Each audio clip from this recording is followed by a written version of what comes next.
लोग पवन सिंह के गाना आ गया है, जाके सुनिए, धमाल और बवाल मचाइए भोजपुरी इंडस्ट्री में। अगर इस वीडियो पर शुरू से लेकर अंत तक लगा रहिए, कौन सा चैनल पर आ रहा है इस वीडियो में शुरू से लेकर अंत तक लगा रहिए। पवन सिंह के गाना आ गया है, जिस गाना के नाम है का कइलू ए जान, का कइलू ए जान। इस गाने को धमाल और बवाल भोजपुरी इंडस्ट्री में बवाल मचा रहा है। और बात करें कि गाना के व्यू के बारे में, तो गाना के व्यू रिस्पॉन्स सही है, ठीक है, ठाक मिल रहा है।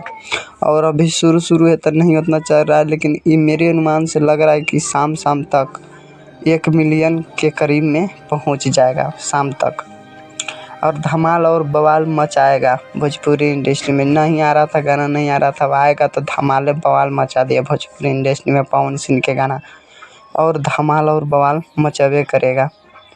अगर इस वीडियो पर नए तो इस वीडियो को लाइक और सब्सक्राइब जरूर करें। पूरा वीडियो देखने के लिए धन्यवाद। आप लोग नहीं सुने तो जाके सुनिए, पवन सिंह ऑफिशियल पर जाके गाना सुनिए, आ गया है धमाल और बवाल। आप लोग मचाइए।